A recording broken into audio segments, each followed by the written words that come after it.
inevitable part of their school environment. And then he started to beat me up, grabbed me by my hair, banged my face on the floor.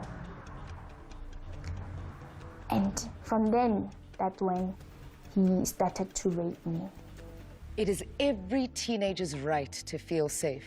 People think that, oh no, she wears things like that. So she deserves it. Yeah, she was asking for it. She flirted with me. She wanted it. It's important to emphasize that it is not what girls or women wear that leads them to be raped or be sexually violated. It is, in fact, what we as men and boys do to women daily in objectifying them or looking at them as just mere sexual objects. Have you drank at school? I was in primary school that time. It's happening in our schools, and I'm quite aware of it. Children selling substances. When I took my first pull of weed or my first joint, I didn't know that a few years later I'd be living in a crack house with a needle in my arm. When you talk to learners, sometimes you think you're open enough, but at the same time you're not.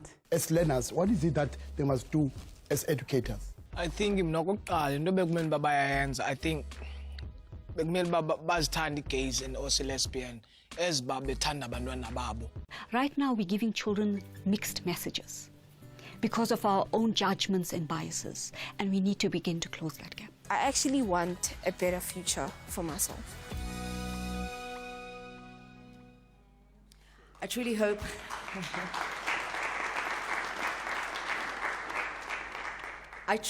that the sensation-jerking snippet that you just saw enticed you, and we will be showing later on a full episode, which would be our 10th episode. This was shot 4 years ago, and to think that content that we shot 4 years ago is relevant even today. These issues keep growing. And we sit here as adults. Now imagine in a room full of teenagers what stories you might hear of the things that they've been through. In essence, Breaking the Silence, an HIV prevention and sexuality education television program is what we call a docu-reality show where real people take the stage, as you've seen. I'd like to call upon stage now Elijah Mhlanga for our welcoming address. Thank you.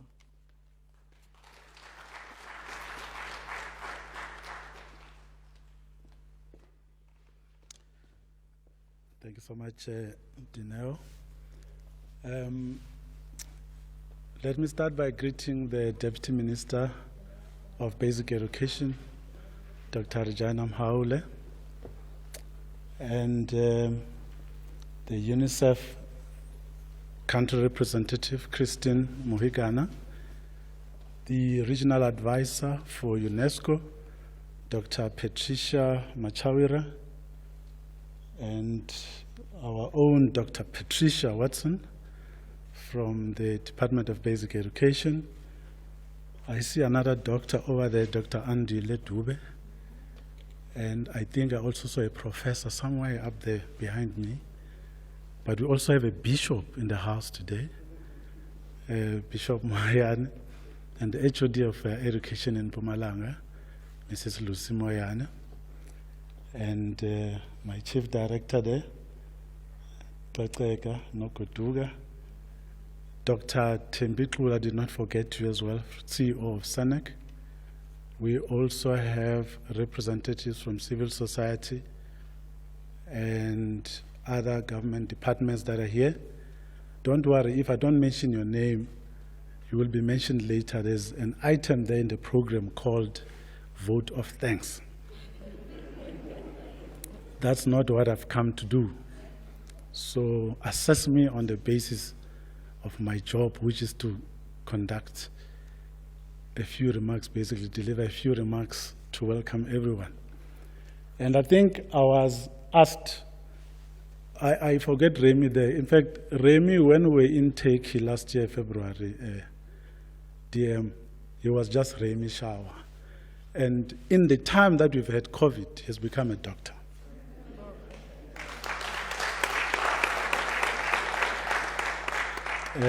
He facilitated a beautiful session there. He's a very good facilitator.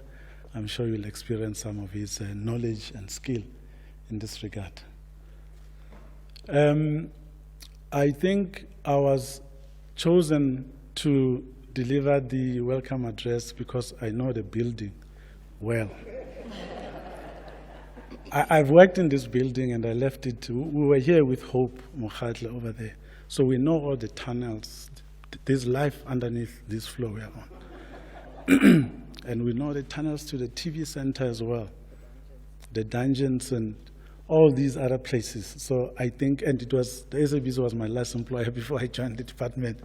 So I know both organizations. And let me start by breaking my own silence.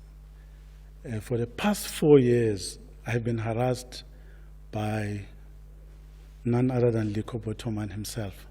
He has been harassing me, and it's time for me to break the silence.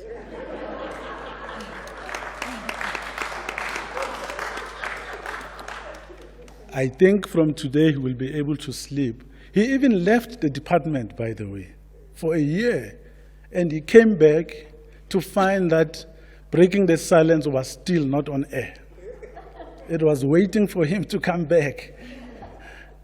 And when he was given this responsibility, he was a branch coordinator in the department, responsible for a whole range of issues that the chief director, Meston Love over there, and others who have left were responsible for. And when he came back, he was then made a director. So for this day to come today, he had to be promoted, to be given the authority to run with this project for it to be a success. And I think there's a lesson there for managers. Ne? So if you give someone a responsibility, give them the authority to make it happen. That's it. I think that we all have heard what Dino just said now, that we shot this series 4 years ago, and the content remains relevant today. But the most important thing about it is that parents are going to be challenged quite a bit, because we got frustrated at some point when trying to communicate what comprehensive sexuality education is all about. We even had to go to take with Remy last year to just find out what are other countries doing and how are they communicating this thing. We found that the challenges are the same. The response of the parents is the same. It doesn't matter where you go. And we as communicators, and Hope will tell you this, even though Faith, that every time when we share in public the things that children are doing, parents don't believe it. They don't believe it. They say, no, you can't be talking to my child about this. I have the rights. I gave birth to this child. And yet, just a little bit that you had there gives you a sense of the things that children already know and the things that they don't know.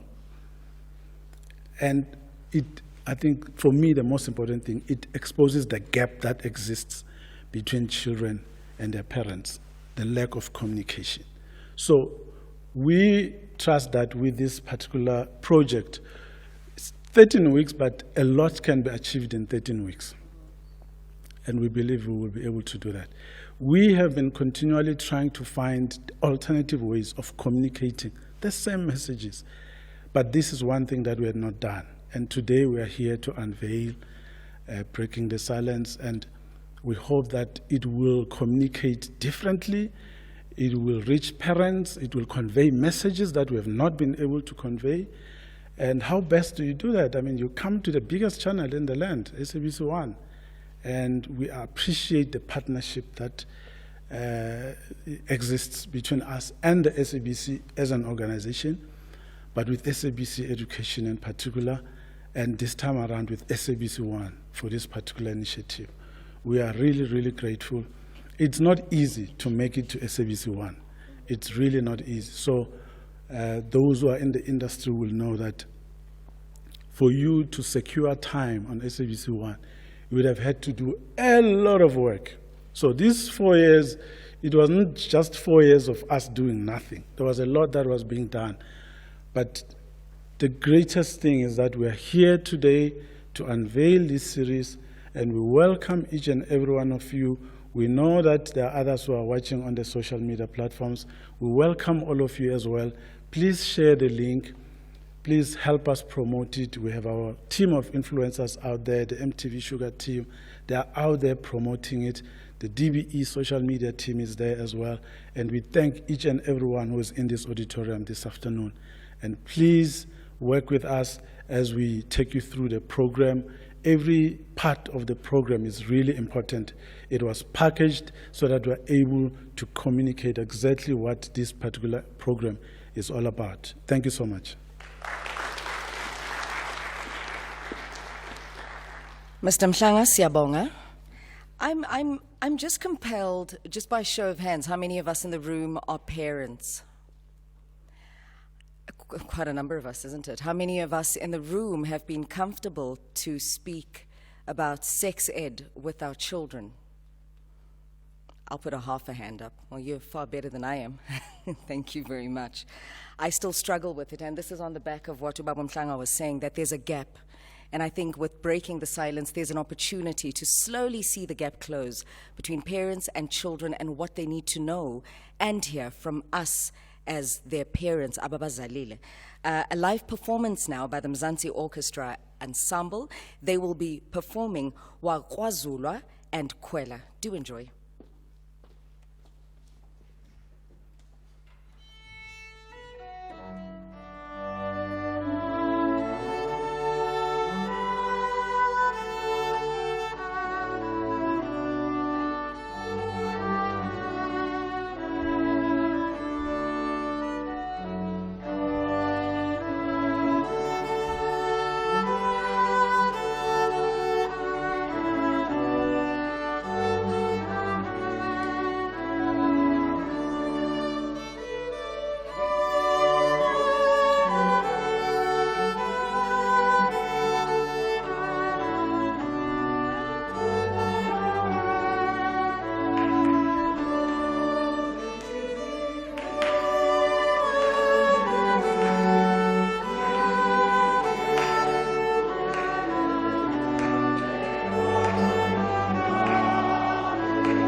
MC tonight, so we just want a vavavoom. breaking the silence must also break this spiritual silence. And now, it's Sunday afternoons are Township Kwela moments, Ekasi. So, bit of Township Kwela, and then we continue with breaking the silence. We jazz it up now.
The Mzansi Orchestra Ensemble. One last round of applause, please. Thank you.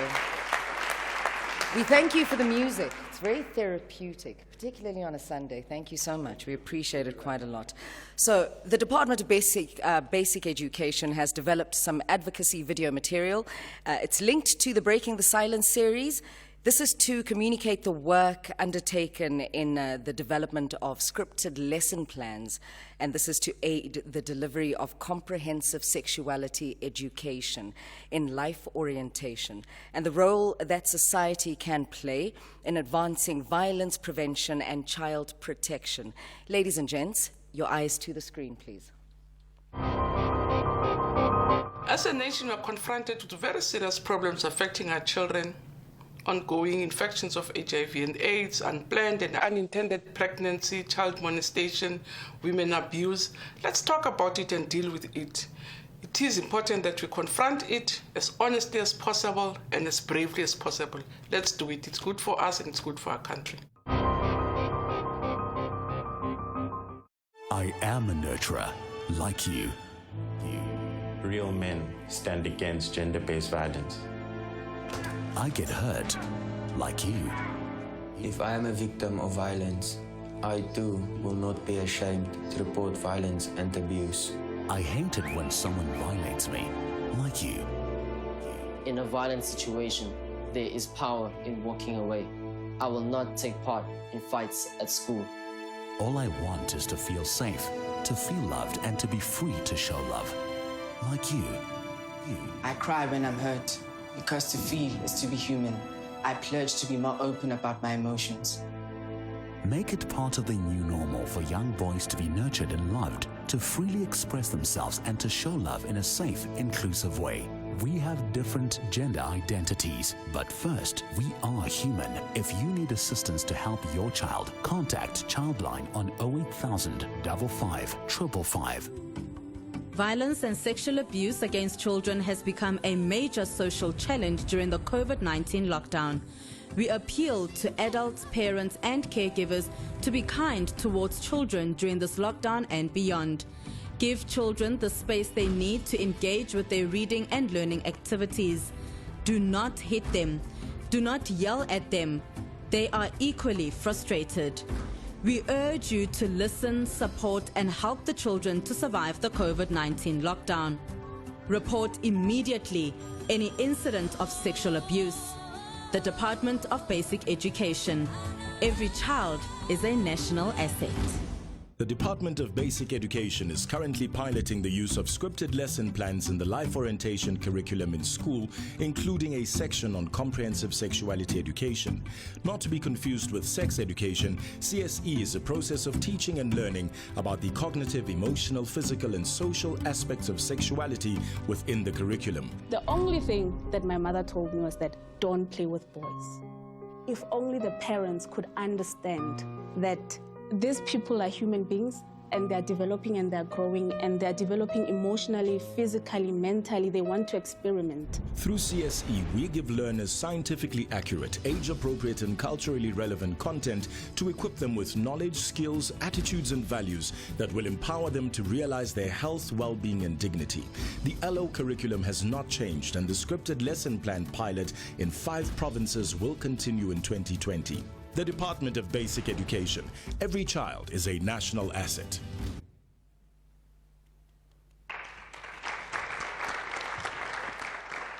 Ladies and gentlemen, now the moment we've all been waiting for. The show was shot 4 years ago. In 4 years, I have truly matured. I'm by far from where I used to be, and I've been fondly grown to be known as Osomodona on Metro FM. And I hope in my dress code today and my pink hair, I stand for the youth, that they can still trust me with their stories as their older sister, and that I'm still on their level and I can still relate to their stories and their life experiences. Facebook, Twitter, Instagram, these are some of the platforms that hook young people. They really occupy quite a lot of their time, and I see this through my son. It's impossible to manage his screen time. He's really there, and when I do want to step in to manage his screen time, it's a fight in the household. The trouble is that, there are many totally unaware, most of them, they're not aware of the consequences of their online and digital interactions. In this episode, which is episode 10 of Breaking the Silence, both learners and educators discover how their online behavior and attitudes can scar guileless youngsters for life. This is the moment, a full-length episode shot 4 years ago, and we are all so proud of it. We do hope you enjoy. Let's go. I decided to teach because I really want to make a difference in children's lives. I know a lot of adults will say kids never know when they're ready. Learners don't want our opinion. I don't think a lot of learners take the subject seriously. I was taught that sex gives you AIDS. I knew that sex was a bad thing to do. We grew up knowing it is taboo to talk about it. We were a bit shy to hold each other's hand or to kiss each other. A teacher needs to remember that this child needs support.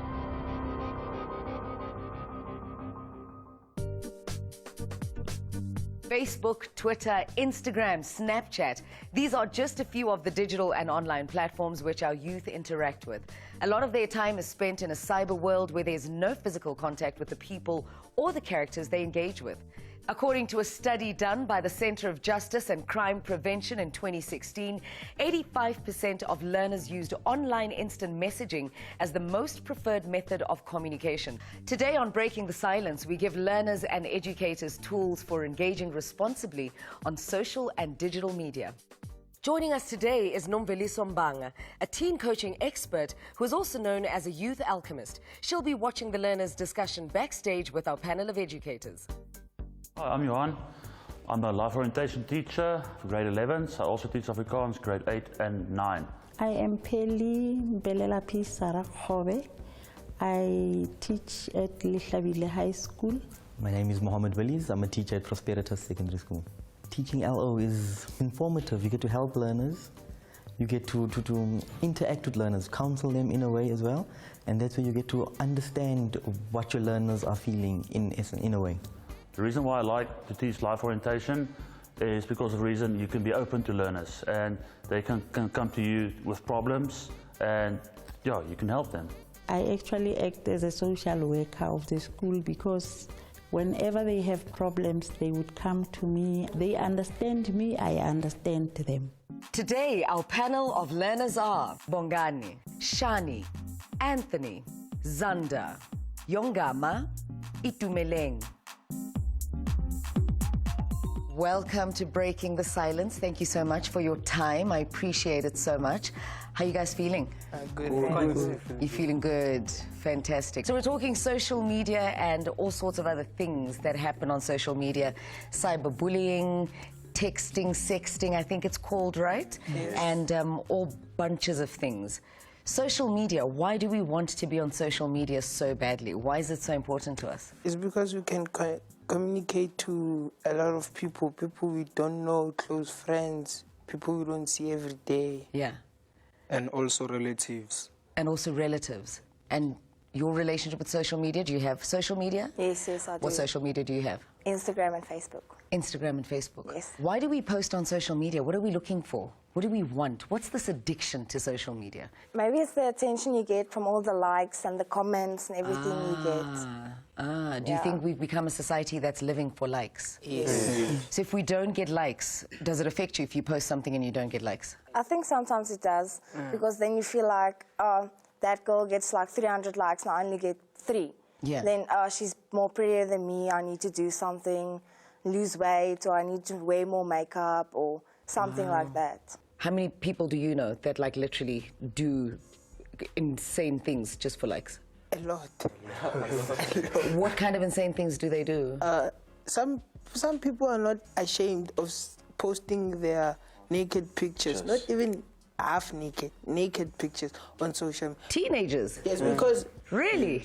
If you check, some girls have Kim Kardashian as a role model, and she posts... Our dear daughters. So they think that posting naked pictures can make them a better person in life. Very true. What our role model Our saying about problem, the our children problems is that they don't take us as their role models. There are people they take as role models, and those people do wrong things. Have you guys received nudies on your social media? Yes. You have? Yes. Really? What did you do with the nudes? Did you show your friends? No, I don't. Like, if it's between us, it will stay between us. But, like, I didn't ask for it. It just... Where? Was this on Facebook, on WhatsApp? No, WhatsApp. Yeah, in most cases, girls who want attention from boys, they usually do that. They send nude pictures to boys and seeking attention. Teenagers have access to smartphones, which lead them to have access to the internet and then porn. So often when kids are at school, they want to explore the different things that land into their phones. And that leads to them experimenting with nudes and sending stuff to each other. And the assumption is that it's only girls who do that. But in most cases, also boys send nudes to girls, even sometimes without even asking for permission. The challenging part with teens is that they can send nudes to each other, which then leads to them bullying each other by leaking information to other people within the school. So the challenge is for teens to understand how to manage their digital space in a way that's going to protect themselves within the school environment. Then I deleted it because, like... And what if you forget to delete and your mom gets a hold of your phone and it's like full of nudes? What would your dad do? My dad will beat me. Really? Yeah. Doesn't play? Doesn't play. Your parents and your relationship with your phones, do you have boundaries for your parents where your phones are concerned? Can your parents go through your phones? Do you allow them to? I don't. You don't? Why? My parents trust me, so they don't feel the need to go through my things. Itumeleng? Yes. Yes. Exactly what is in your phone that would drive your mom crazy? I have many girlfriends. Wow. Why do you have many girlfriends? Some are like my friends, you know. Yeah. And some are like my girlfriends. How many are like your girlfriends? Only 2 for now. Are you planning on having more? No, but they are becoming more. You're not supposed to be having many girlfriends at that age, especially, because then eventually you're going to want it to take to the next level, and it's going to lead into many different problems for him. Sexting is a big trend. Do you guys do the sexting thing? I wouldn't say I do sexting. I just flirt. Yeah. You just flirt? Flirt. What's the difference between flirting and sexting? Flirting is nice comments. Yeah. And then sexting is naughty, nasty yeah. comments. Like what? Construct a sexting sentence for me. What are you wearing now? Is that sexting? It's not sexting, but then it leads to sexting. It leads to sexting. I'm actually from an old school era, so sexting is a new concept to me. So flirting, for me, would be, hi, how you doing? I like you kind of vibe. Sexting would then be where you ask, what are you doing? What are you wearing? Can I get a picture? I think that's where the line would be drawn.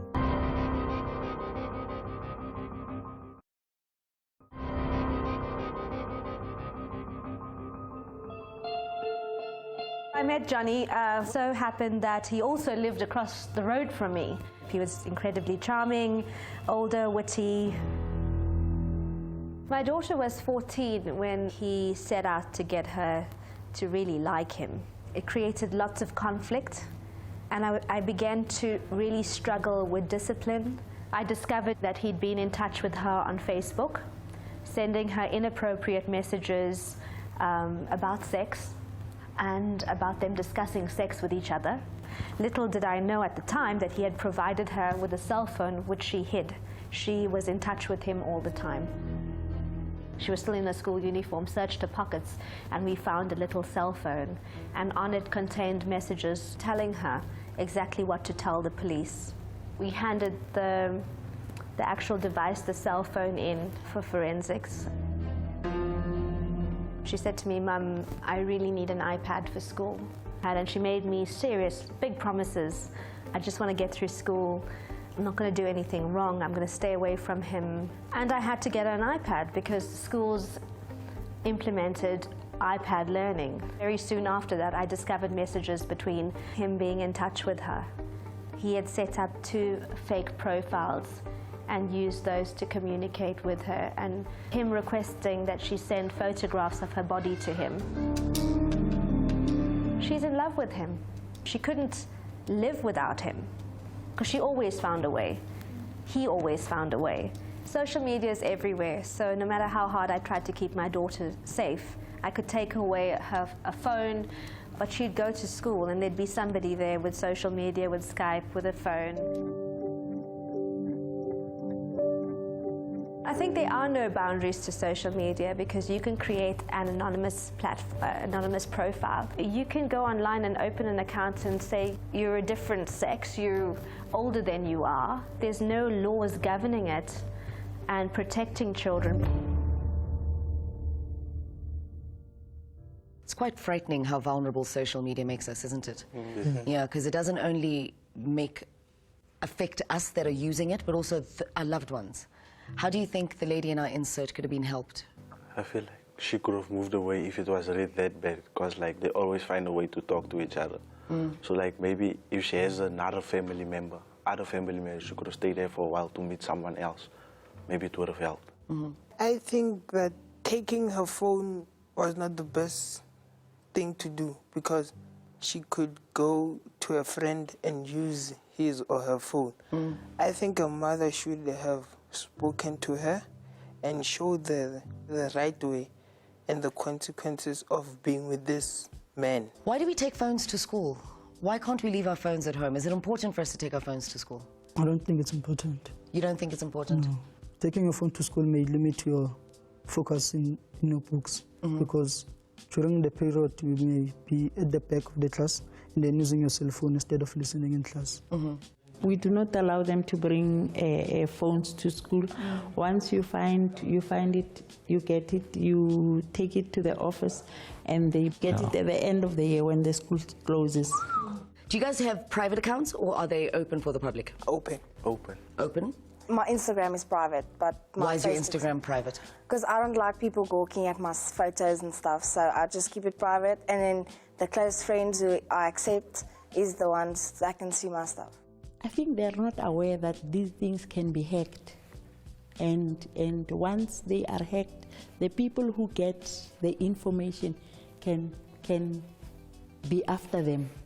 What's the worst thing that you think can happen to you if you were to make your social media platform not so private? People can see your location, what you like, so it's easy for someone to find you. Never thought about it that way. Yeah, right? Yeah. Right? Sexual predators are out there, pedophiles are out there, and the more you basically advertise yourself on media platforms and whatever, the more trouble you're going to get and how more people's going to target you. Would you agree that social media is faceless? Yes, because you don't know who's behind that profile. Let's say I'm 64. I can say that I'm 17 years old.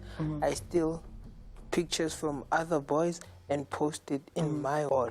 And then people think that I'm that person. I see a nice profile, I send a friend request, she accepts. We chat, ask to meet, and eventually find that I'm chatting to a guy. Have you, in all honesty, visited any pornography sites out of interest via your phone? Mine was an accident. Yeah. One was by accident? Yes. I like your honesty. And you? No. No? No. No? Nope. No? No. No? No. Please don't tell me you've never watched pornography in your whole life. You can go on the internet, a pop-up can come, and you can actually, when you try to close it, it goes to the full-blown website. So that's, I think they lied over there. If you go in Tubery, yeah, it kicks like Tubery out and goes on a porn site. And this is supposed to be like a user-friendly yes. application. But now it's not anymore. So did you delete Tubery from your phone? Yes. See how easily accessible is pornography to a child. He types in a music website and then it kicks him off into a porn website. Yeah. It's on the World Wide Web. How do you police the World Wide Web? Have you guys had an incident at school where a sex tape went viral amongst your schoolmates? Yes. And what was, how did that turn out? It turned out really bad because teachers got involved and those learners were called for a disciplinary hearing and parents were also involved. What role do our parents play in our social media behavior? Our parents are not, they don't have social media. So when we are older, we can get involved in our children's social media because we know how it works. Do we put boundaries when we use social media? Because I know with my social media, I'm like, hey, whatever, let's all go, let's rock and roll. But sometimes people have really mean things to say. I know I've been called, I don't know how ugly, I've been called ugly 1,001 times on social media. Does that count as cyberbullying? Yes. Is there a way we can stop cyberbullying?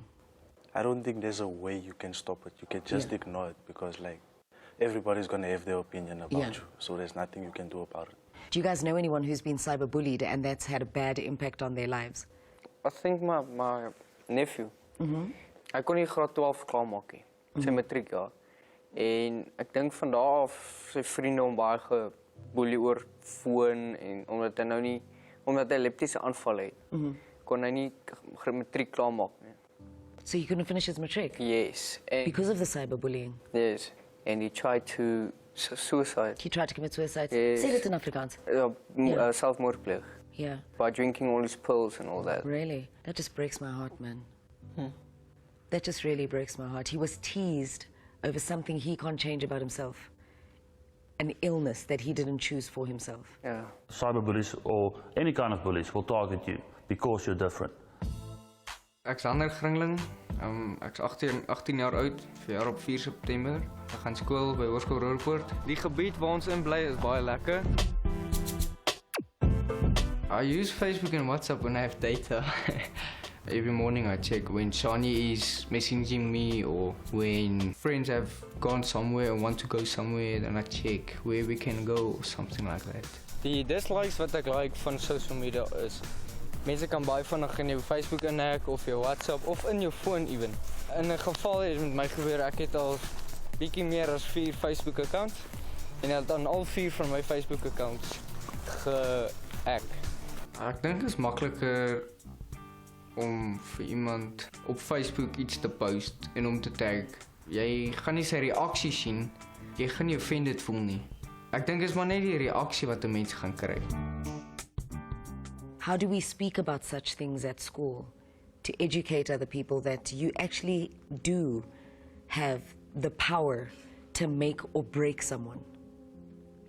It's okay if you don't have an answer. We've got our educators watching in the next room, and when we come back, we're going to call our educators in and we're going to expand the conversation with them. You good with that? Yes. Fantastic. We'll be right back.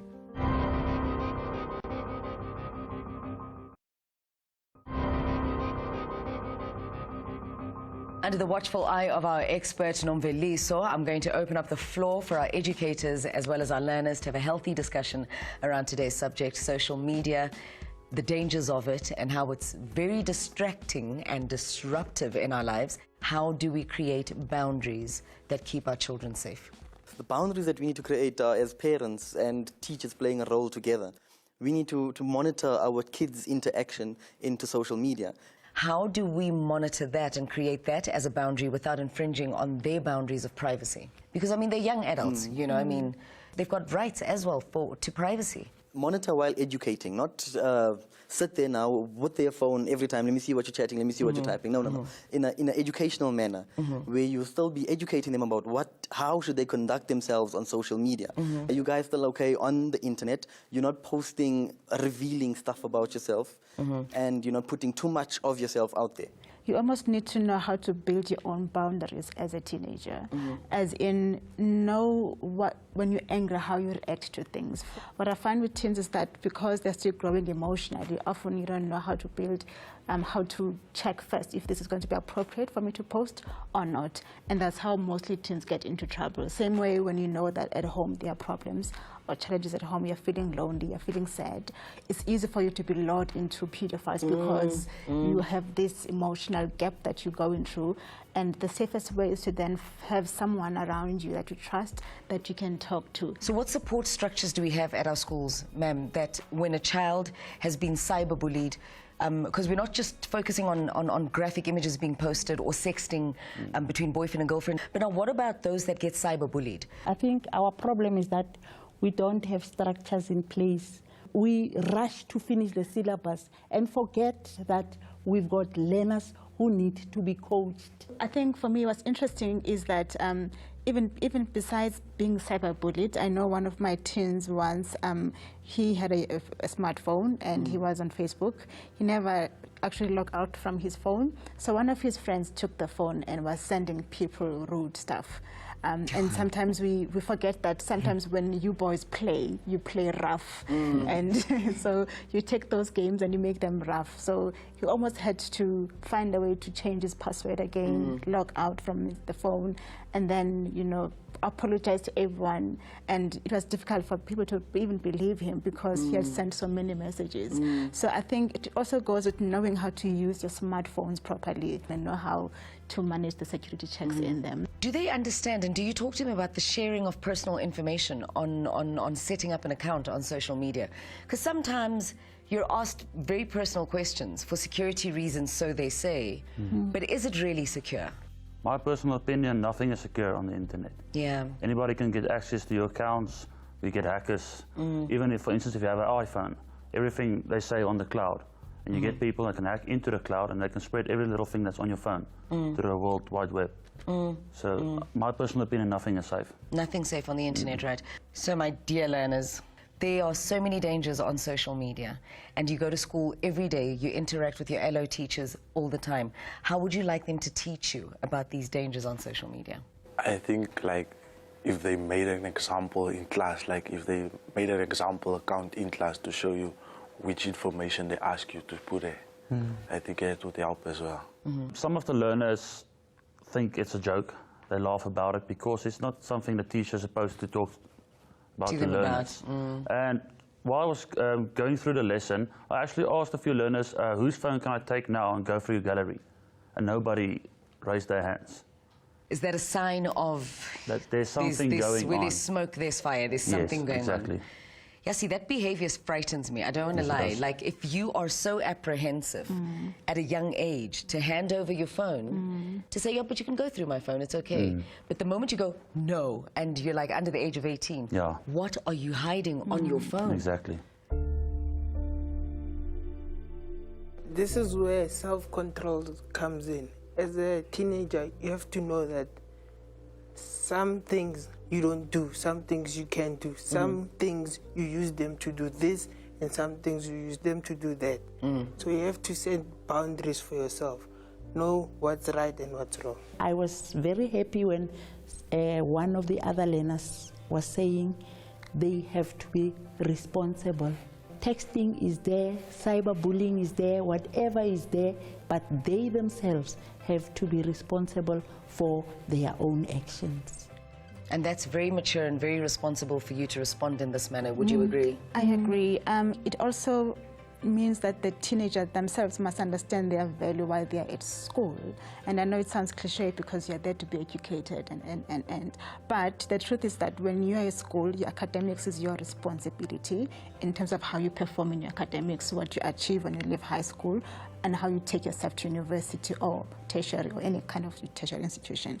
So if you're going to spend most of your time wasting your hours at school, you are the only one who's responsible for that outcome and nobody else. Often it's easier for teens to blame the teachers, to blame the government, to blame the system, to blame the parents, that, oh, my mom did not buy me a tablet, or I've got a tablet but I've got no data on my tablet. But teens need to remember their own responsibility for their own lives.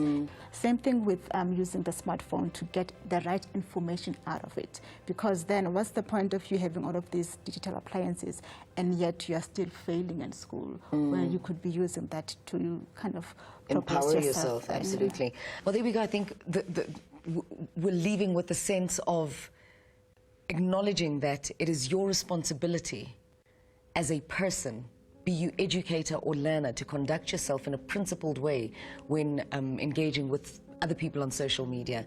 Mr. Mohammed said, nothing is safe on social media, and the internet forgets nothing. Be careful what you post. At least now we know a little better than we did before we started talking. Thank you. Yes. Educators build confidence and self-esteem in learners and stand against cyberbullying. Parents become technologically informed. Learners choose carefully what you post. With our legislation still in progress with protecting our children from the dangers of engaging on social and digital media, there is no harm with giving our learners the tools they need to protect themselves. I hope today's episode helped you at home to navigate safely through the virtual world we often engage in. I'm Dineo Ranaga. Make sure to tune in next week for another edition of Breaking the Silence.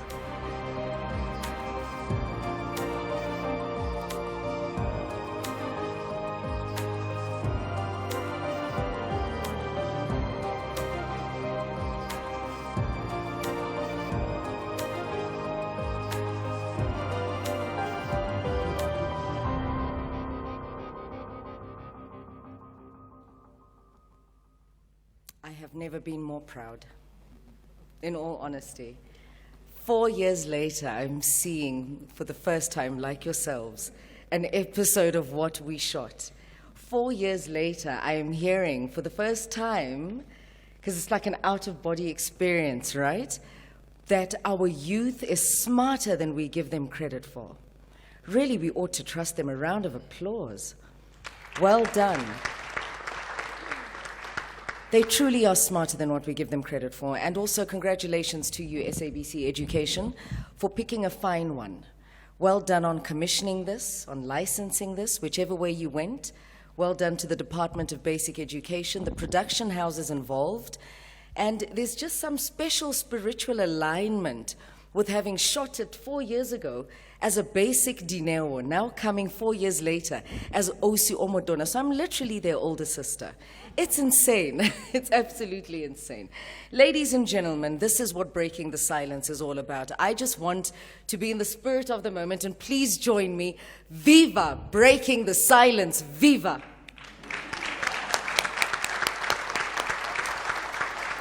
So child protection is not a one-dimensional responsibility of the DBE. Other partners and stakeholders are involved. UNESCO has supported the DBE in its endeavors to strengthen CSE as a game changer in the prevention of HIV, early unintended pregnancies, as well as gender-based violence. I now hand over to Dr. Remy Shawa, Program Officer for East and Southern Africa Region and Deputy Country Focal Point for South Africa at UNESCO. Thank you. Thank you so much, Danelle. Honorable Deputy Minister, let me just write on the protocol that Elijah gave earlier and say all protocol observed. My name is Remy Shaw, I'm from UNESCO, and it's a pleasure to be here. Elijah, when we last met, one thing that you probably didn't know now is that we were blessed with a third child during the lockdown. So, thank you. And I'm carefully saying, you know, we're blessed with a third child during, the child was not conceived during lockdown, so let us, we were not that busy. So I have here, you know, some colleagues that we work with on a daily basis to really help reflect on what we've just watched earlier. I'll start with my immediate left. Here is Ms. Nomvaliso Mbanga, who's the teen coach. Let us give her a round of applause. We have Ms. Sipokazi Novukuza, who is from the Digital Technologies Department. Let us give her a round of applause. And then my far left, we have Christine Mahigana, who is the UNICEF resident representative. Let us give her a round of applause as well. And to my right, we have the two chief directors at the Department of Basic Education, Dr. Patricia Watson here on my immediate right. Let us give her a round of applause, please. And we have Ms. Toteka Nogoduka, also the chief director, right there at the far end. Let us give her a round of applause. And I think there's something that I got from, you know, the episode that we watched, and that this issue of social media and digital security and safety is not just an issue for learners and young people, but parents as well as educators, as well as the elders in the communities. And like you said, you know, they know so much, they are so smart, and there's so much that we can learn from them. I want to start off by asking Toteka, what is the Department of Basic Education doing to digitize comprehensive sexuality education and make it accessible for young people and children on the digital space? Thank you very much, Dr. Remy, for that question. As DBE, we were also caught with COVID-19, like the rest of the world and the rest of the country. And as we were responding as a country to COVID-19, we had to lock down the schools. And that gave us an opportunity to think, as the department, how do we ensure that we continue providing comprehensive sexuality education to our learners? We've seen that during lockdown, our learners were much more exposed to gender-based violence and sexual exploitation. We've seen our learners left without care and support, that those needs clinical services. We've seen our learners not being able to access sexual and reproductive health services that they used to access when they were at school. So as the department, we took an opportunity. You might say we were forward-looking or forward-thinking. As you heard, that Breaking the Silence started to be developed 4 years ago. So that is one platform. We've partnered with our partners, especially around television, to look at what programs can be played during this time.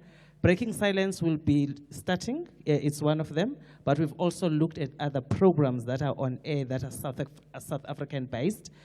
Soul City is our partner, Love Life is our partner, and SABC in general, we've partnered with them to look at programs that we can implement. We've also, in the digitalization process, took some of the scripted lessons and put them into radio lessons. So that we can also be able to, while we are digitalizing, but also be able to close the digital divide amongst the South African communities. Those that don't have access to television, those that don't have access to internet, they continue to have access to radio. We are also going to be starting looking at the social media platforms as well to try and make sure that we continue making these lessons available. But also we need to keep in mind that comprehensive sexuality education is part of the curriculum. Therefore, our content, we have to align it to be age appropriate, culture appropriate, as well as content appropriate in terms of what are we giving our learners, how are we empowering them, and what do we want to see in the future as we continue to give them the lessons. We have met with challenges, some of it highlighted on breaking the silence, but I think that is work that my colleague here, Dr. Patricia Watson, is responsible for. Thanks very much, Dr. Remy. Thank you so much. Indeed, you're right. You were forward-thinking as a department and as a country. I sit at the regional level, so I get to see what's happening in other countries, and a lot of eyes are on South Africa to see how, you digitize CSE. The breaking the silence is something that a lot of countries are waiting to see as well. So thank you so much for sharing those lessons. Let me come to you, Dr. Patricia. So here's the challenge that young people are facing, right? On one hand, there is the fourth industrial revolution. They cannot do without, the technology and, the digital world, the Internet of Things. But at the same time, we want to keep them safe. So how is the department responding to the issue of digital safety among adolescents, young people, and children? Thanks, Remy. We've got 3 words at play here: responsibly, accountably, and ethically. These 3 words drive the department's e-safety guidelines, which support managers in schools to ensure that they establish accessible use policies. And these accessible use policies alert learners to the threats of sexual harassment online. They also draw their attention to the harmful impact of cyberbullying, as well as copyright and the infringement of that through the way in which we use information on the internet, and that we don't plagiarize when we do use the information on the internet. And what the children are able to do is to link this accessible use policy at a school level to their own code of conduct in the school. So what we do is through the e-safety guidelines that were renewed and launched in 2017 at the same time of doing Breaking the Silence, was that children know that if they do cyberbully, that there will be consequences. And what is really encouraging is that our partners have joined the sector to support us, to give expression to our goal in the action plan towards the realization of Schooling 2030, to support teachers, to assist them to professionalize, and to get them on board in terms of ICT and the use of ICTs in education. And one of the mechanisms that the department really puts a lot of weight behind is this idea of lesson sets. So we've got comprehensive sexuality lesson sets, and in the cyber safety space, we've also got a collection of lesson sets that we've developed in partnership with Google. They joined the sector to understand what does it mean to support lessons for learners from grade 8 to grade 12. And we cover topics like keeping yourself safe online, keeping your account safe, as well as being a respectable digital citizen, and also being future ready. So you started this by asking me what are the 3 words. The 3 words are they must be responsible citizens, accountable citizens, and ethical citizens if they're going to take their place in a world that requires them to be collaborative, to communicate well, and to be creative, because AI is going to take the automated jobs, and the future for children when they grow up is going to be in how they can communicate well and create new ways of seeing the world. And they will take their parents with them. Thank you. Thank you so much, Dr. Patricia.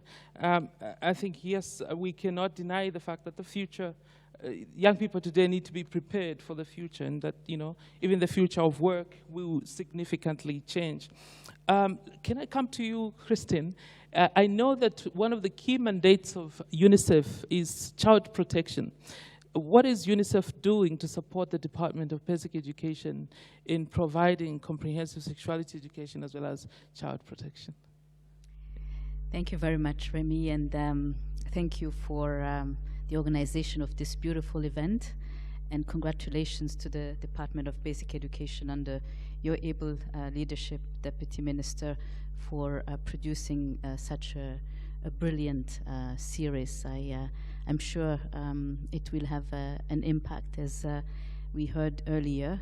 It's been 4 years, and the conversations, the messages, the challenges, the issues remain very much up to date, and we need these kinds of things to be available for the country. So, Remy, what is UNICEF doing to support the Department of Basic Education? As you said, we are an organization that supports both education and child protection issues in the program that we support in South Africa. So, for example, earlier this week, we supported the organization of a conference on comprehensive sexual education, which brings together practitioners, experts, educators, the department itself, to look at what's working, what's happening, what are the challenges, so that lessons are learned. If there were evaluations, they inform how the department plans, the department allocates its resources, and the department makes sure that the initiatives that Patricia was talking about continue to be relevant and address the issues that the children face and educators face in dealing with comprehensive sexual education. So, you know, convening, bringing people together so that we look at what's working, so that the planning, the programming, the implementation of the initiatives are done in a way that's informed by knowledge, by evidence. Another thing that we do, Remy, is develop toolkits, training material for professionals in the social service space, for educators. We just did that in Eastern Cape, where 200 educators, 300 social work professionals were trained in online platforms, because as we saw, it takes for educators, social workers to actually be themselves literate about the internet, the social media, so that they can, in turn, protect children that they interact with in terms of how they deal with the with online platforms. So they need to be educated about them, and they also need to know the risks, so that they're able to pick up signs of anxiety, of issues, of cyberbullying that takes place in the school space or around the schools, so that they can be supportive to the children, to the learners. We actually heard one of the educators in the series that we just watched. She was saying that you're not just there as an educator to provide the learning. You need to be attentive. You need to know what's going on and be able to refer a child that needs support, be it for dealing with cyberbullying, for example, or even just discomfort, mental illness, if that's the consequence of being exposed to harmful or negative online interaction. Round of applause, thank you. Thank you so much, Christine. You know, I always tell folks that as parents, we need to be attentive as well to what children say, the questions they ask. There are so many clues they give you in just the simple questions they ask you. But, you know, often parents are busy, you know, you want to attend to something else. But really, there's an opportunity there to engage further. Can I come to you, Nomvaliso, and just hear your views? And Danelle kind of asked that question in the video.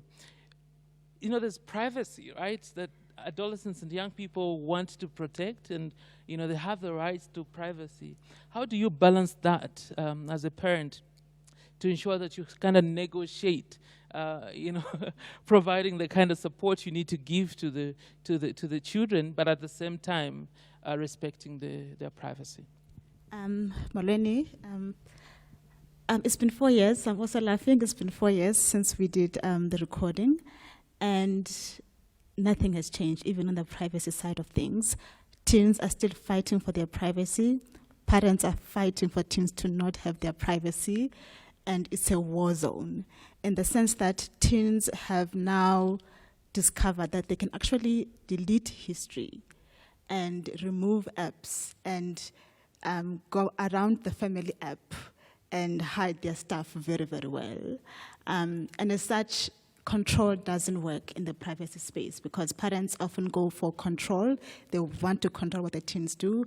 They want to control the cell phones. They want to control how they spend their time, and it doesn't work. What works best is negotiating with your child. Negotiate, show them how the things work. Choose which app they must be part of. Don't say, I do not want you there, because they will create false accounts. They do. 90% of teens that are on social media, be it you like it or not, they're there. Negotiate, be open, talk about your own issues about social media, and negotiate with them. Wow, thank you. That's really insightful. And the fact that there was one learner that said most parents are not on social media, and that, you know, when they become parents themselves, they'll be on social media. It tells you something as well, that, you know, you can't just say no to this, because they already know a lot of things and they're in these spaces and need to negotiate. Let me jump to you, Sipokazi, and just ask the question around the considerations for impacting on children in the cybersecurity and operations of the Department of Communications and Digital Technologies. What are you prioritizing, and how are you navigating that space? It's tough. Good afternoon, ladies and gentlemen. While Remy was making babies, I was joining the department. I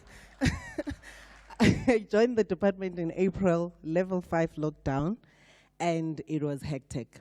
So one of the responsibilities that I have, I am the Director of Cybersecurity Operations, responsible for the Cybersecurity Hub, which I know 10 or 20% of South Africans know about, which is one of the things we're still trying to deal with so that people are aware of what we do there.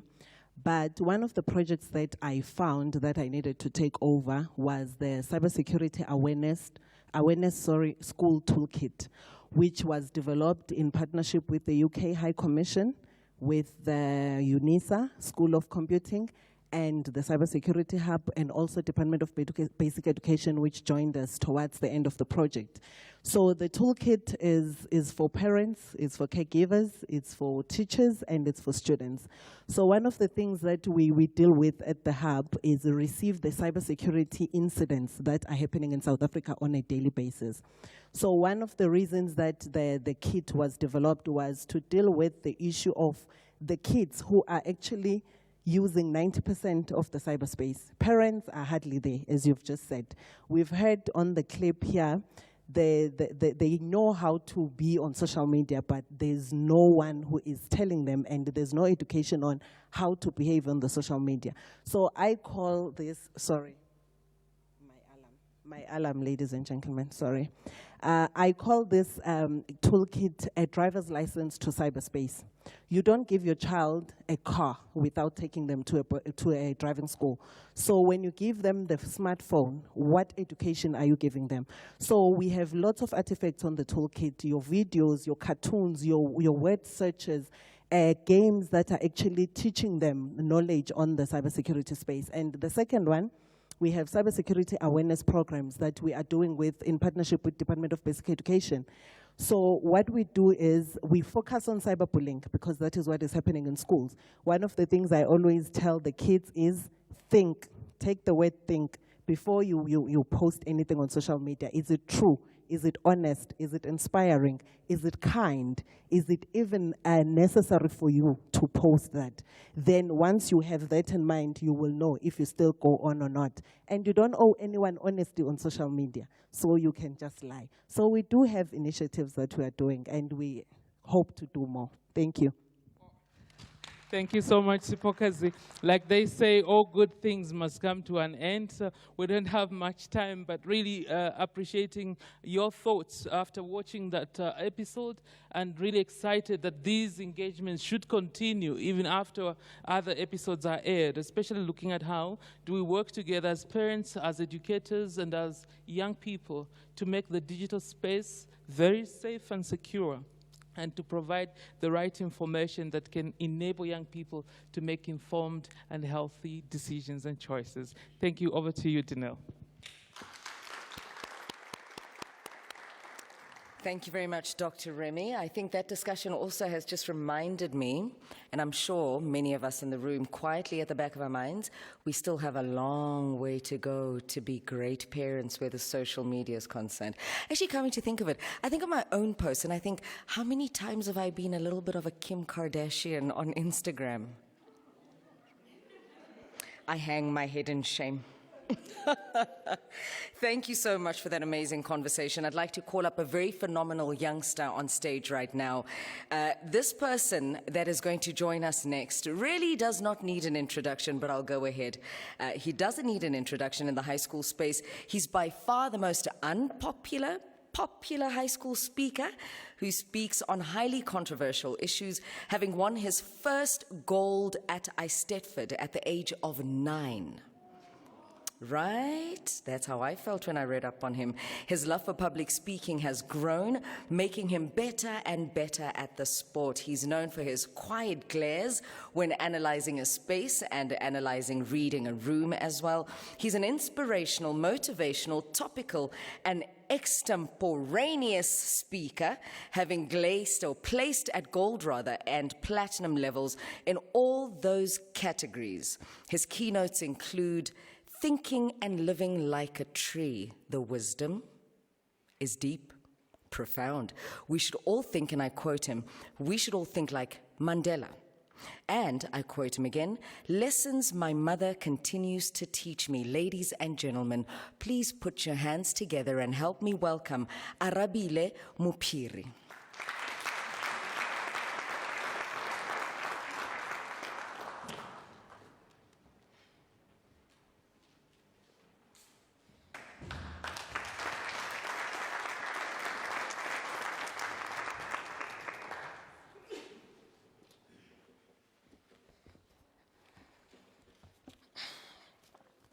Can someone lower the mic? Of course.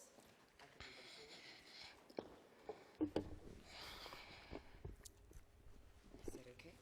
Yeah, sharp. Bossy, I love it. Program Director, what a time to be alive. What a time to witness the social drivers, curriculum leaders, and presidents of our country tackling the one issue that is common to all learners, from Cape to Musina. Never did I think I'd witness the various stakeholders discussing the necessity of a comprehensive curriculum that touches each of us in one way or another. What a day to witness the first step of what is to become honest conversations.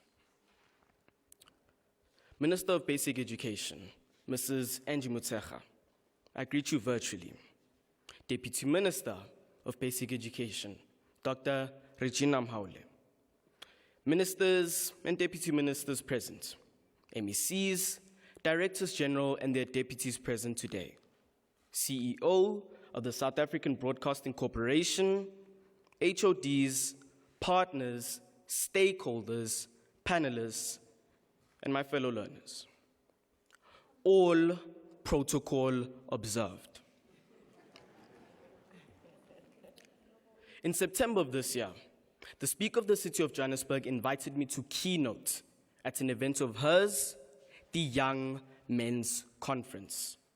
At this conference, I urged government to have shows that tackle uncomfortable issues surrounding comprehensive sexuality education. Dr. Deputy Minister, what impresses me is not so much the fact that the program is taking off, but it's more on the urgent turnaround time that this plea received. We are a nation in need of this, more so in this time than any other.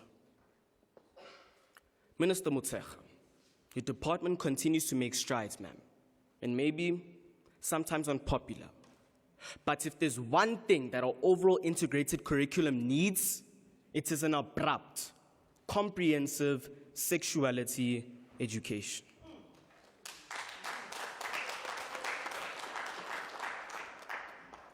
Especially in this dangerous digital age. So allow me to say, as all learners across South Africa, from state and independent schools, we welcome this. Kinako.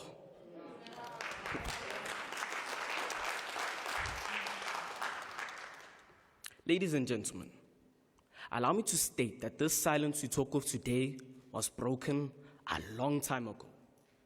It was. But you see, the problem is that the cries have often fallen on deaf ears. But the time is never late. After all, a stitch in time saves 9. So there's still time. And there's still hope. Not all is lost. For too long have my age mates been crying for a non-filter, comprehensive sexuality education. For too long have my age mates been yearning for a relative life orientation curriculum on understanding our bodies and our coming of age. For too long have my age mates been begging for equality and transformation. The intersectionalities in this topic, Dr. Mhaule, far outreach even the most complicated spiderweb to exist. It is important that we discuss this, among many others, during the 16 days of activism against gender-based violence, as this is also a component of comprehensive sexuality education. Let us also remember that cybersharing can be very dangerous and may lead to bullying, inadvertent or otherwise.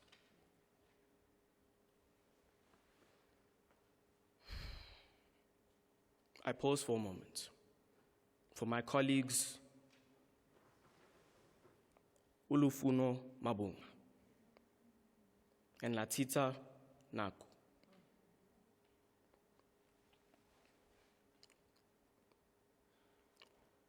Bullying itself is intertwined.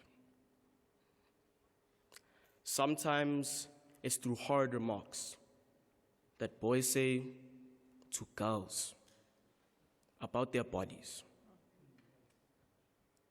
Sometimes it's what those that girls say to other girls about their bodies.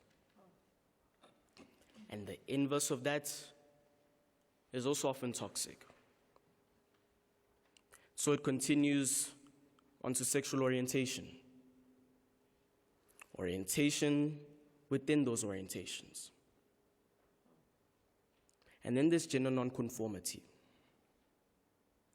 and gender non-binaries. And. But then again, we would need to address our curriculum's engagement with too much heteronormative literature. From the poetry we read to the pieces of comprehension texts that are prescribed to us. Again, another intersectional component. And for the parents who will be challenged, Mr. Mhlanga, ask them to go on YouTube or Netflix to watch a show called Sex Education. England is further than us.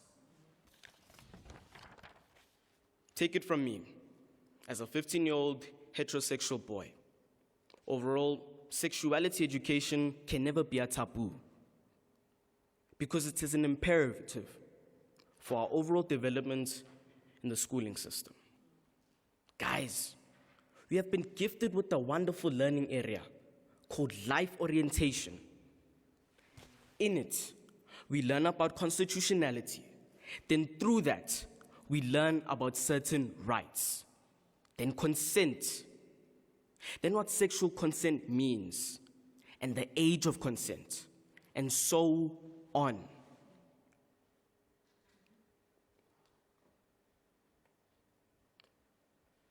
But then, some of my age mates are faced with early, unintended pregnancies.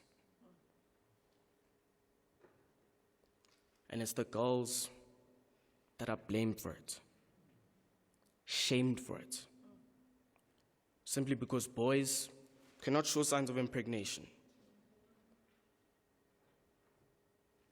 And so, the intersection continues. Then you start experimenting with drugs, then the alcohol, and then some of our learners drop out in great numbers. Some become frustrated and depressed, and that spills over to mental health overload. I can go on forever. The reason it is comprehensive is that it is never ending. And you can never definitely pin it down. I mean, no country has it right. And in South Africa, all we can do is try. But this program, it gives me hope, Austinel. Hope that honest conversations will be had with all learners in Mzansi. There is hope. Before I take leave, Dr. Watson,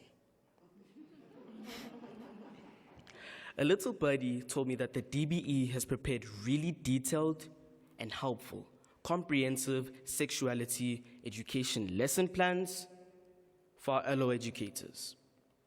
We thank the department for that. I think these will really be helpful.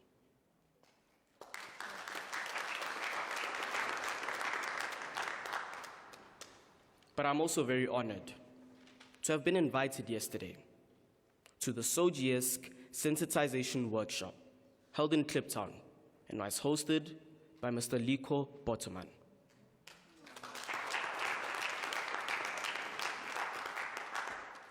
In this workshop, I experienced socialization, which is another aspect of comprehensive sexuality education. I am hopeful of the generation that you are trying to shape out of us. We will be that generation that will see the end of gender-based violence. We will be that generation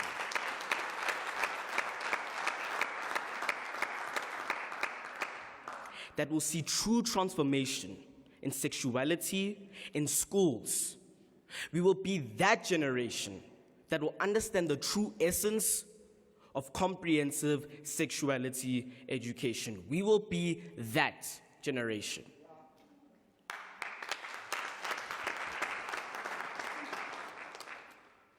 Deputy Minister Mhaule, accept my humble gratitude.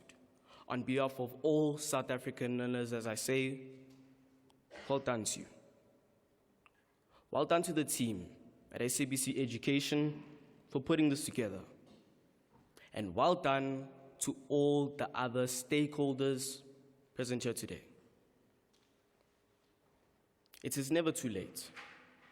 As much as a journey of 1,000 miles begin with a single step, let this journey of 1,000 conversations begin with a single word.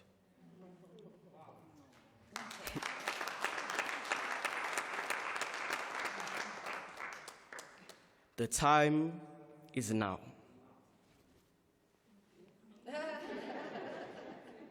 Tick tock.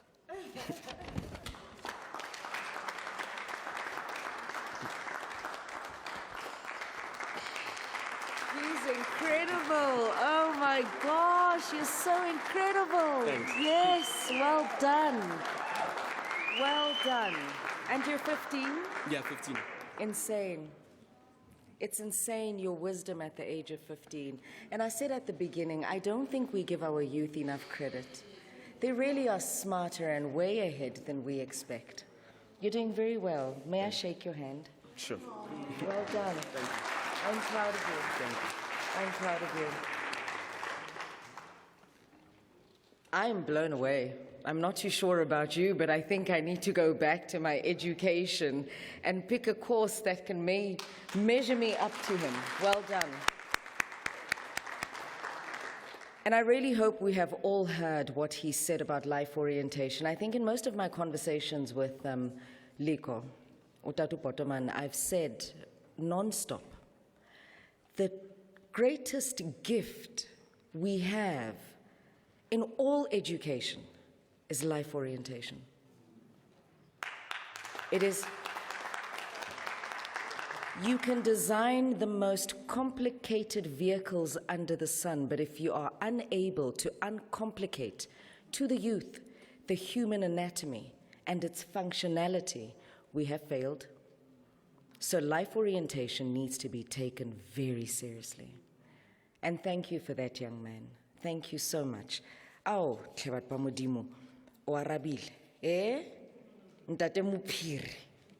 Ager, ra leboga. Thobela. Now, a teacher by profession who has been an MEC of education in Mpumalanga for many years before joining the Department of Basic Education as the Deputy Minister. Among many other roles she has in her portfolio as Deputy Minister, she champions the care and support interventions of the DBE and serves on the South African National AIDS Council Inter-Ministerial Committee. To present the basic education sector, it gives me immense pleasure, great pleasure, to ask our Deputy Minister of Basic Education, Dr. Regina Mhaule, to give us our keynote address.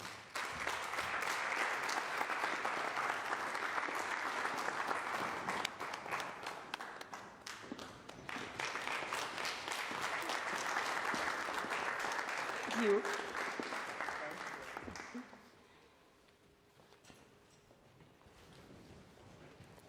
We're used to speaking with our masks on. Yes. Arabile,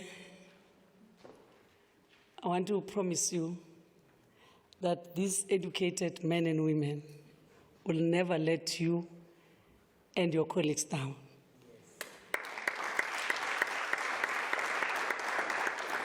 And your lives with all of your crew will never be the same. And especially your children will never experience what your brothers and sisters have experienced.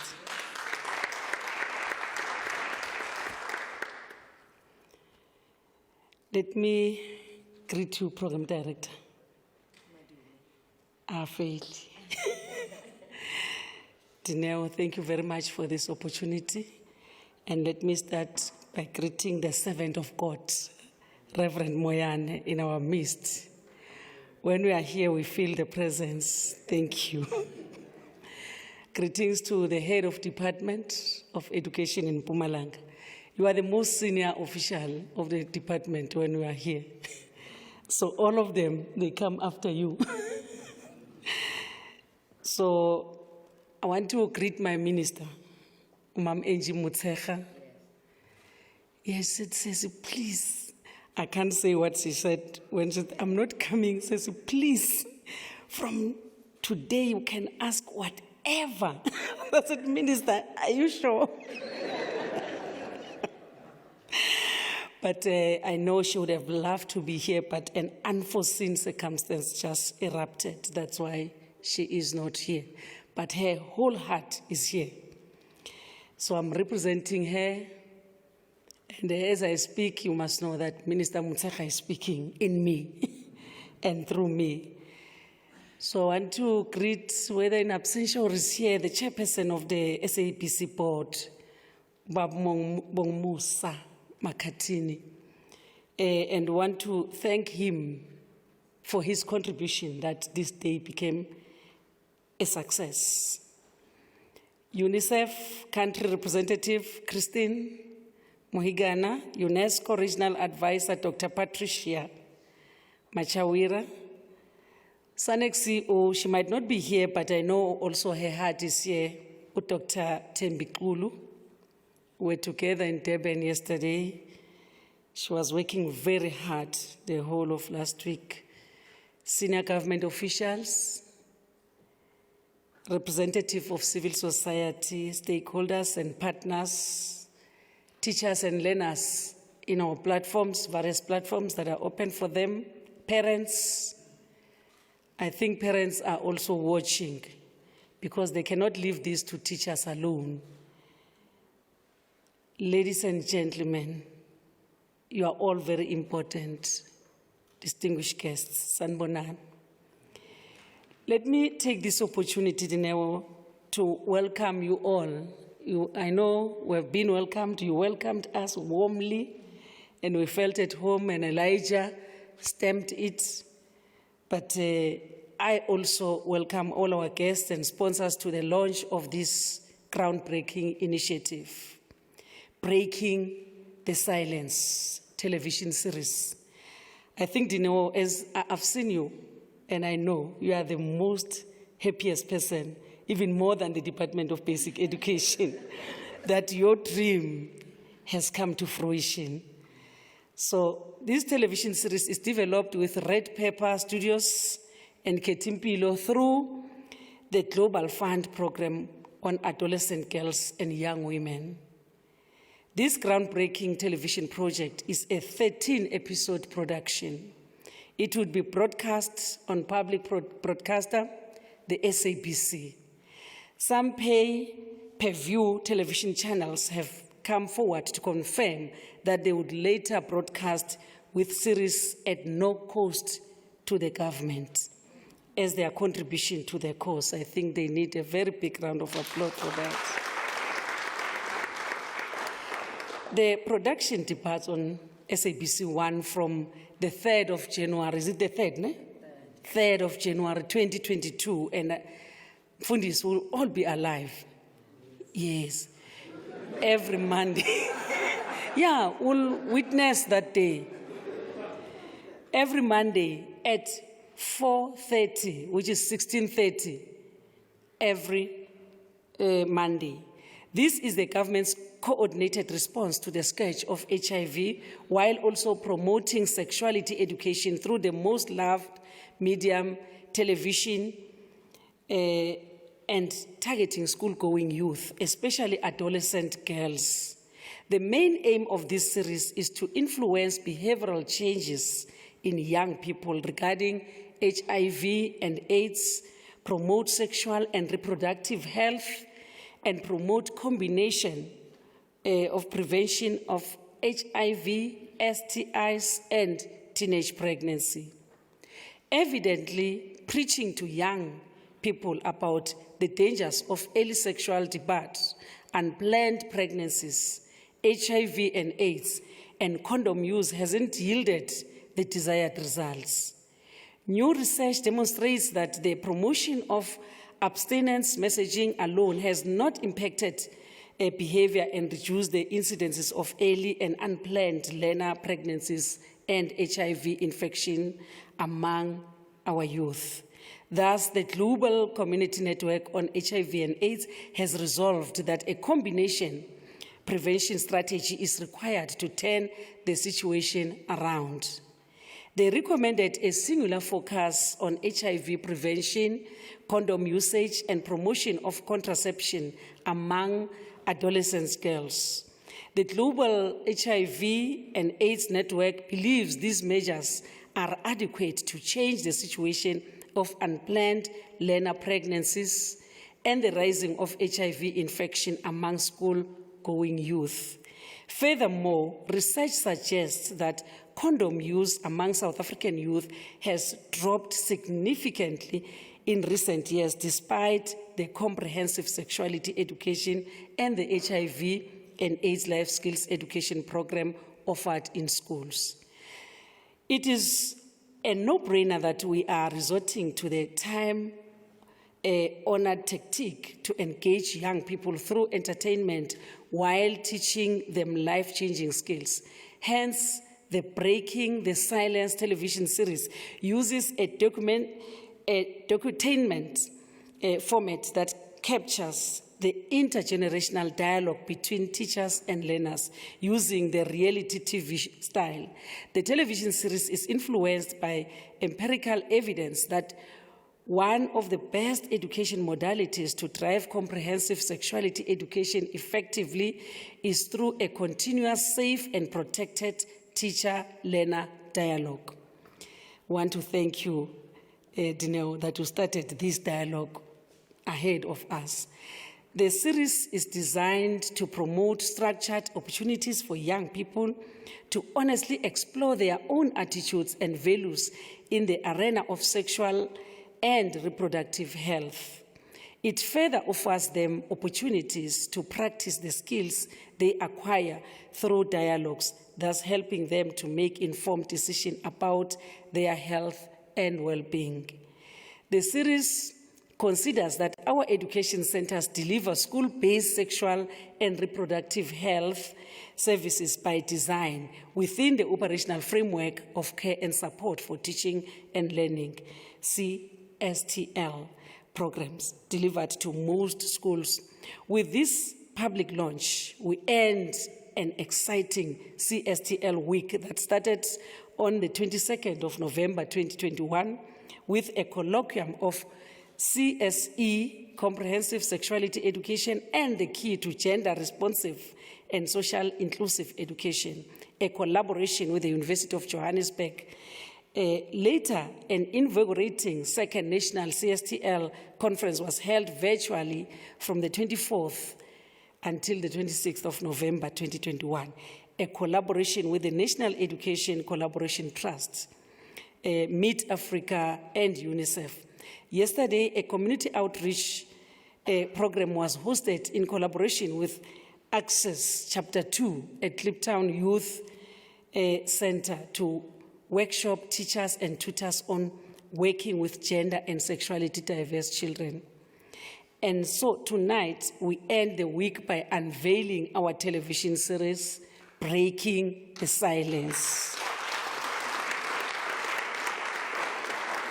The flagship care and support initiative known as the Integrated School Health Program, implemented with the Department of Health and the Department of Social Development, allows us an opportunity with our social partners to use schools as vehicles for promoting access to a range of public services in areas such as health, poverty alleviation, psychosocial support, sports, and culture.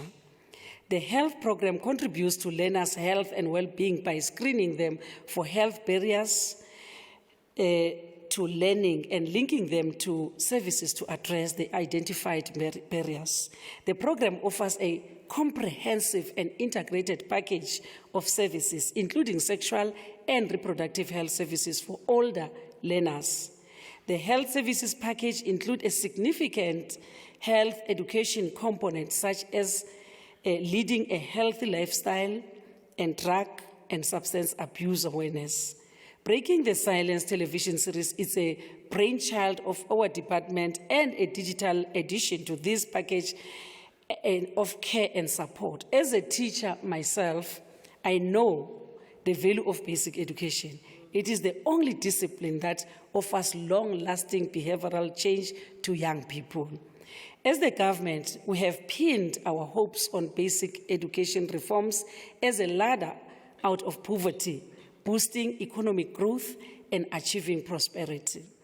Through quality education, we believe we will win our new struggle against the triple burden of diseases, that is COVID-19, rising HIV infection amongst adolescent girls, and the scourge of TB.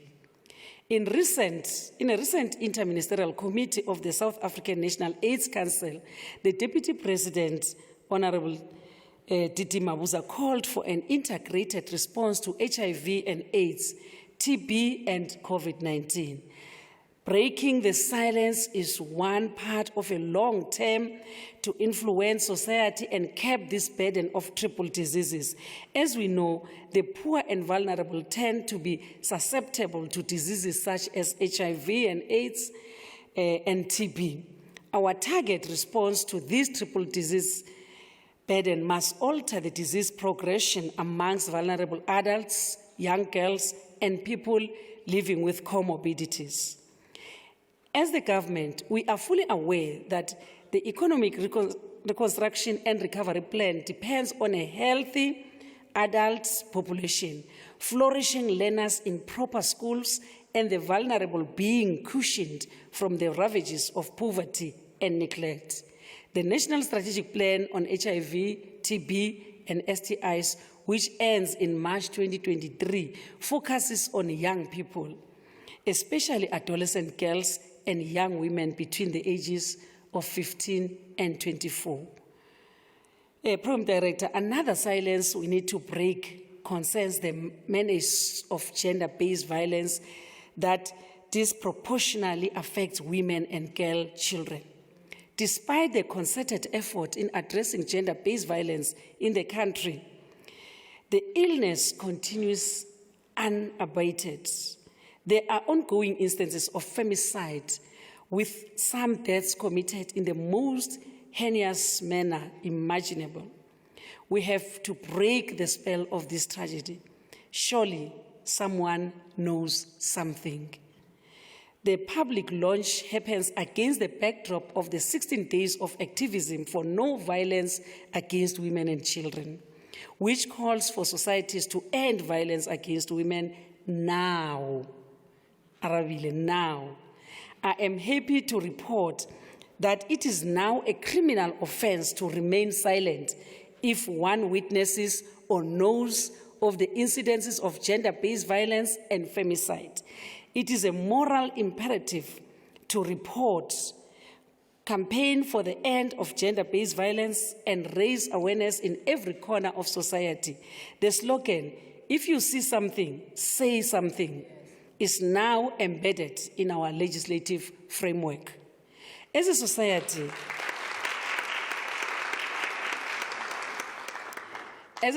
to end gender-based violence, we must move away from toxic masculinities towards transformative masculinities. We must reach a point where perpetrators, primarily men, must take responsibility for their actions and stop dehumanizing women and girls. We must do more every day, not just on the commemoration of the 16 days of activism for no violence against women and children. It must be an everyday responsibility for each South African. Ladies and gentlemen, the 2021 theme is the year of Charlotte Manye Maxeke, 16 days of activism, moving from awareness to accountability. The theme is timely, and it is about time we accelerate the arrest and prosecution of gender-based violence offenders. Ultimately, our job must be to move society towards a gender-just and violence-free society. Thus, we move beyond the rhetoric and exchange from awareness raising to accountability from civil society formation and the government. Equally, we must reject toxic feminism fueled by the hashtag Men Are Trash Brigade and the government's weariness in arresting and prosecuting perpetrators of gender-based violence. It is not about men being trash, but the proliferation of broken men produced by a long line of broken families. My God. It is commonly known in our country that most boy children are raised in women-headed households. The absence of a father figure in a South African home is in itself an endemic in our society, and we need to ask uncomfortable questions about it. Clearly, this absence of male figures amongst the growing boy children contributes to the male monsters lurking in the homes, streets, shadows, and public toilets. Clearly, there is a role for public schooling to plug the gaps left by absent fathers through teaching the values of positive masculinity. As a society, we must deal head-on with the pervasive nature of patriarchy and toxic masculinities. We must rebuild the broken social fabric of our communities. It starts at a family level, and it begins with me. We call upon all sectors of society to produce a new man who takes responsibility for one's action and speaks out to break the silence. We need men who place a premium on the power of speaking out as the first step towards healing without expecting wine and roses. Our women and children can only begin a healing journey if the generational curse of pervasive violence no longer permeates their spaces. We call upon men and boy children to begin their own healing journeys by first owning up to one's past, showing remorse, and seeking professional help to live a new life. The task of every former or rehabilitated abuser is to seek to banish the shame of one's childhood or adulthood of violence of any nature through putting himself through public humiliation. The idea is to break, The idea is to break the family curse and start a new chapter that places the woman's bodily integrity and sanctity of women's lives on top of the agenda. Program Director, if we are to end the pervasive rape culture and gender-based violence in general, impunity must come to an end, and accountability must be the order of the day. The Breaking the Silence television series brings to the surface the essence of these hard topics that are ironically considered as soft issues. There is a lot that we may have left out in deciding what goes into the final product of each episode. I hope that we have done justice to the voices and contributions that were made by the educators, learners, and resident experts who participated in the production shoot. SABC1 has assisted in placing Breaking the Silence in its broadcasting schedule. May the production reach every household and give families conversation starters to improve the well-being of our children. I thank you all.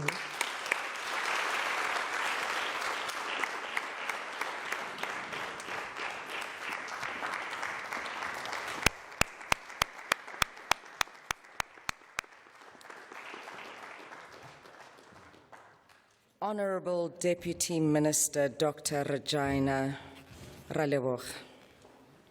Ra leboga go menagane, you spoke with conviction, Mem Haule. I stand here today and I commit myself to your department on the matters of gender-based violence, on any other matter that builds and empowers this society. Use my agency as and when. All you need to do is call my name. 3 o'clock in the morning, I will wake up. I will rise and do the work that needs to be done for a better society. Thank you very much for that.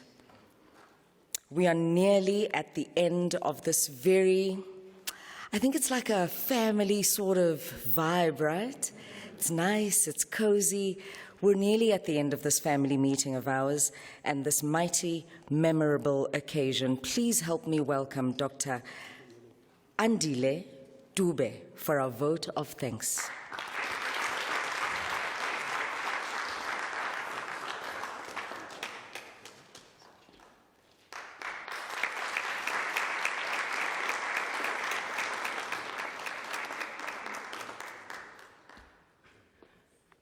Ladies and gentlemen, what a way to close this week. Wow. I am so sure that the colleagues are ready to take leave for the whole evening and wake up tomorrow bright and early for their 8 o'clocks. I'd like to write on Arabile's protocols because I feel like all of you guys didn't do justice, so all protocols observed.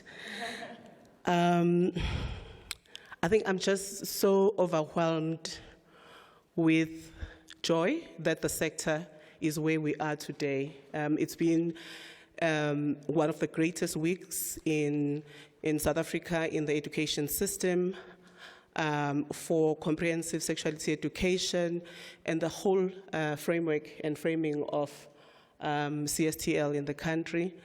I really, really would like to congratulate the colleagues from the department and all partners who have participated in this or have made it happen and have contributed, whether through research where we're generating evidence or any programming. Thank you guys. It's just been overwhelming this week.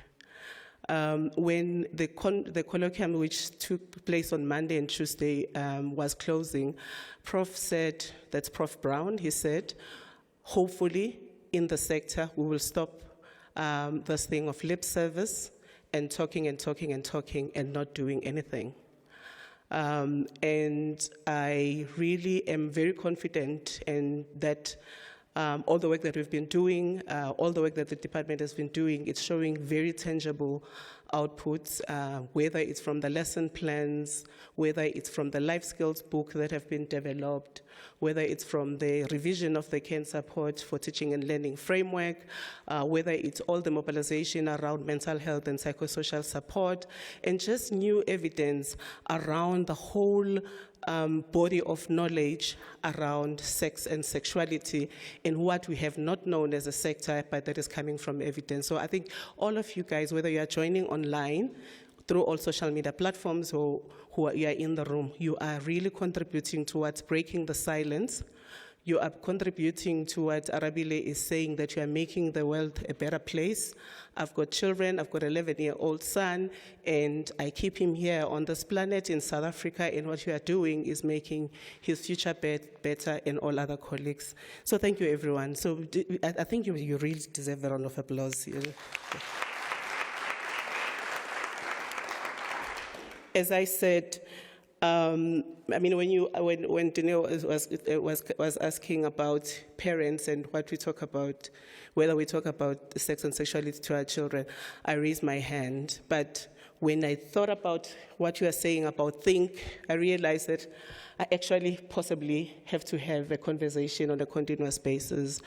When I'm hearing conversation around negotiating and respecting his privacy, I realize that I actually need to be part of some lesson, because where as a parent my negotiation fails, I begin to control and end up saying, because I'm your mother. And he always now reminds me at 11, when I ask you something, please don't say because I said so. And so I'm going to learn more to negotiate and try more to use all the evidence that we are gathering in the sector to support our children. So thank you. My job actually was about just thanking everyone, which will take another 30 minutes. Thank you very much. Christine, I am going to be on leave as from January every 4:30 because I need to watch Breaking the Silence. So no meetings, please, everyone. Every Monday at 4:30, I'll be on leave. Please do diary. Oh, you don't do diarise things, but so I would like to thank the following people. Elijah, I wanted to go through each and every one in this room, but time is not allowing, and I was going to show you that, as you said, it must be in the vote of thanks. I would have done that, but maybe we respect other people's time and make sure that they get to cocktails and get home before 8 o'clock so that you are nicely seated on your couches at 8 o'clock for very important conversations.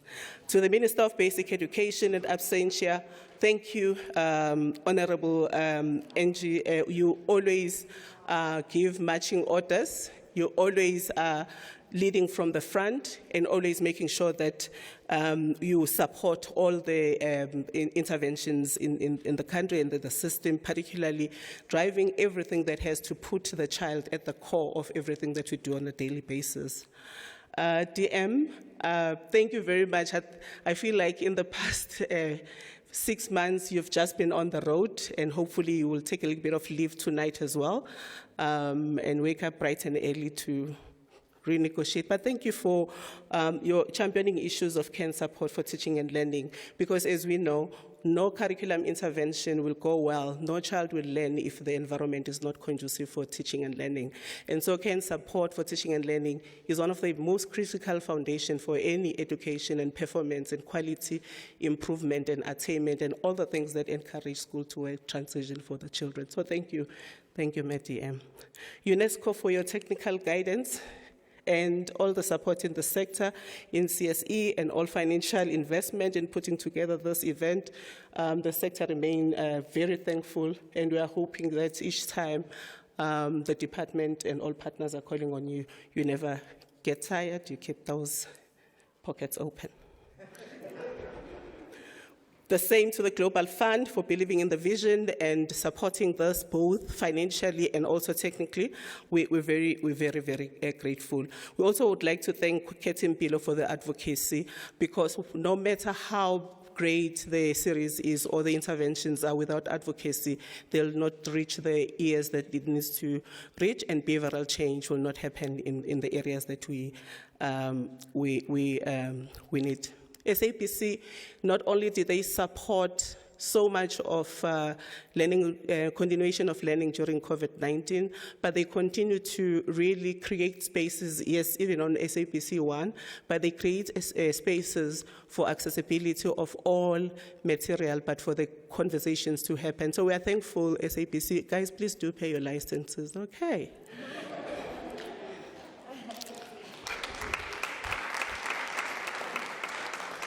I'd also like to thank Red Pepper for a job well done in this production. I mean, Liko and colleagues 4 years down the line would have come up with the best of content, but without the technical and the rich artistic and innovations that you put in, this would have not happened. Thank you, Red Pepper. Thanks, Miss Pinky Her. Yeah, now I'm going to dye my hair just to fit, because I hear what you're saying. But for using your identity and your brand to align with all that is positive and all that makes life better for the children of South Africa. And if your involvement in this changes just the life of, 1,000 children and multiplied to the power of 77, then you're doing a great job. Thank you. I'd like to also thank UNICEF for always putting children first. It feels like I'm thanking myself as well, but I was talking about UNICEF as a whole. So thank you, UNICEF. Without the interventions, without putting children at the core, we don't have any children to raise, and we don't have any social assets that are needed for a better country. Lastly, Department of Basic Education. I started with Ministry, but I wanted to just check the team. Please just raise your hands. DPE team. Liko, you can raise your hand as well. You guys are the bomb. If I had to choose another team to be part of the Department of Basic Education and to take care of the policy, the system, the structures, the evidence, and I will still choose you for many other reasons. Thank you. And lastly, I would like to thank everyone who's joining us from home and everyone who's going to make sure that this is watched and who will share the messaging, the community structures that will encourage their children to watch, the schools that will possibly even find champions to champion this series. As you heard, I'll be watching. I am sure that the minister, the DM will be watching. I am sure that the principals will be watching, and everyone will be watching. And let's get the messaging going. Let's get this on social media.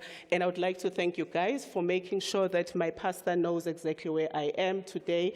This music is one thing that I'm going to tweet about because I couldn't go to church, but you have revitalized me. So thank you, everyone. Have a good evening. Merry Christmas. It was an absolutely amazing evening. Thank you very much, Doc. We appreciate it. That is Dr. Andile Dube. My work here is done. It was an honor to serve you as program director. It's an honor to serve at the SABC. It's an even greater honor to serve within the Department of Education. As best I can, I will forever use my agency. So thank you for thanking me for shining a light on anything that is positive in society. Dineo Wanakharanaka Oaganovukuza Ugoku Somahasha signing out. Thank you so much. It's been pleasant. It really has been pleasant. Before you leave, may I please request that our Deputy Minister leaves first.